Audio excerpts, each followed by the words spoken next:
Tudo bem, pessoal? Estou gravando esse vídeo para conversar um pouquinho sobre a PEC 241. Eu pedi, inclusive, para minha esposa fazer um bolo de nata, que é maravilhoso. Depois eu vou degustá-lo. E vai servir aqui para a gente explicar o porquê que é importante aprovar a PEC. Então, vamos lá. Esse aqui é como se fosse todo o dinheiro que o Brasil deveria arrecadar pelo tamanho dos seus gastos públicos.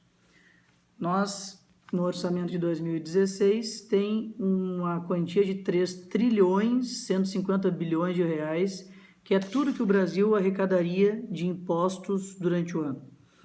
Só que tem um detalhe, o Brasil gasta mais do que arrecada. Então, falta o Brasil uma fatia desse bolo, que nós não temos ela no nosso orçamento, nós não conseguimos arrecadar tudo. Por quê? Porque o Brasil gasta mais do que a sua arrecadação. Está fazendo isso durante muitos e muitos anos. O Brasil, esse ano, vai gastar mais do que a sua arrecadação, 173 bilhões de reais. Esse é o déficit, é quanto que vai faltar para o Brasil arrecadar de dinheiro. Como o Brasil gasta esse dinheiro, consome esse dinheiro através de gastos acima da sua receita, ele acaba tendo que dar um jeito para pagar esse buraco no seu orçamento.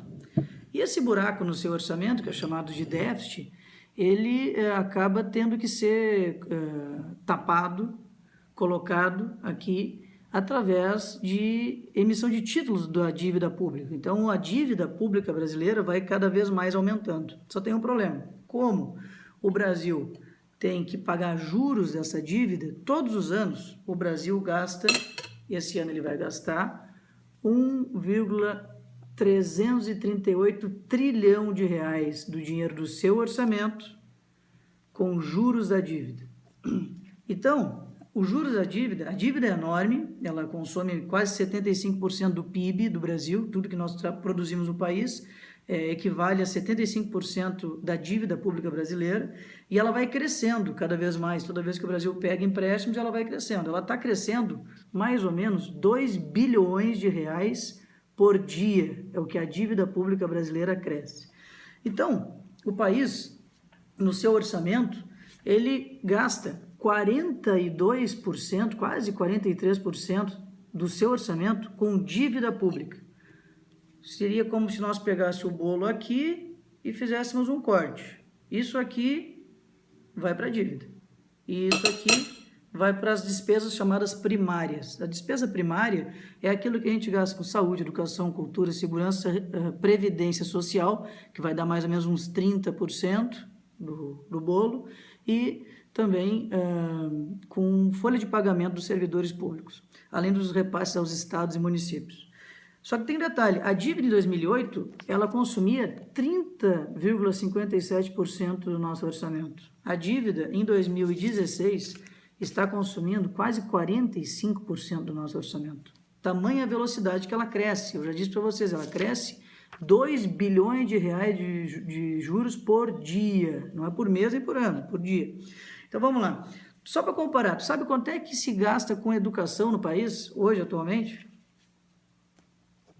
3,91% do nosso bolo vai para a educação. Vou fazer mais um corte aqui para a gente exemplificar. Seria como nós tirar 3,91% do nosso bolo para a educação e pagar em juros a dívida quase 45%. Dá para ver direitinho? Educação, juros da dívida. Pois bem, nós temos ainda um gasto de 4,14% com saúde. Então, vamos lá de novo. Mais 4% da saúde. Nós temos, então, educação, saúde, juros da dívida. Cada vez que o país gasta mais que a sua arrecadação, ele tem que pegar mais dinheiro emprestado, aumentando o tamanho do bolo que a gente gasta para pagar os juros da dívida pública. Então, quando eu pego o dinheiro emprestado com emissão dos títulos da dívida pública, eu tapo o meu buraco aqui. Então, eu vou lá e, tapei o buraco, porque eu estou gastando mais que a arrecadação, então eu peguei dinheiro com a emissão dos títulos da dívida pública. Só que o tamanho da fatia do bolo que vai ser utilizado para gastar o nosso orçamento com Juros da dívida vai ficar cada vez maior. Em 2024, se o país não fizer nada, nós vamos gastar todo o bolo com previdência, folha de pagamento e juros da dívida pública. Até um dia que não vai nem ter dinheiro para pagar a própria folha de pagamento dos servidores ou a própria previdência social. É por isso que é tão importante aprovar uma proposta de emenda à Constituição que freie os gastos públicos.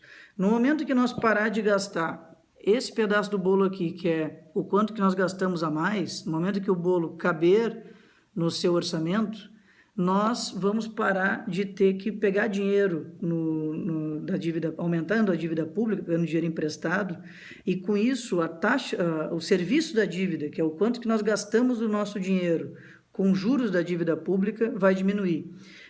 Nós estabilizando essa equação, vai ter mais dinheiro para a educação, mais dinheiro para a saúde, mais dinheiro para a segurança pública, mais dinheiro para a cultura, para investimentos em infraestrutura, entre outras coisas.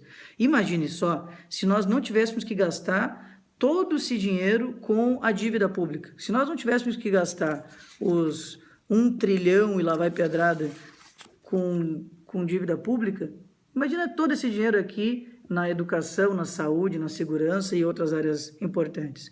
Certamente, esse discurso de que, olha, quando tu controla os gastos, vai faltar dinheiro para a saúde e educação, na verdade é o contrário no médio prazo, porque como tu vai ter que ter mais dinheiro de empréstimos e com isso tu vai ter que pagar mais juros da dívida, os juros da dívida vai consumindo o orçamento de maneira que vai faltar dinheiro para a saúde e educação. Aliás, é o que tem acontecido no país e por isso mesmo nós não podemos gastar mais do que a Receita, como gosta de defender a esquerda e outros setores da sociedade. Então, eu queria explicar isso para vocês, porque certamente essa proposta de emenda à Constituição, a PEC 241, ela vem ao encontro da gente ter condições de fazer um equilíbrio das contas públicas, fazendo com que haja mais dinheiro para saúde, educação, segurança, entre outras áreas tão importantes que o país, infelizmente, hoje está botando dinheiro lá nos juros da dívida e não está colocando onde deveria colocar por gastar mais do que a sua arrecadação. Muito obrigado.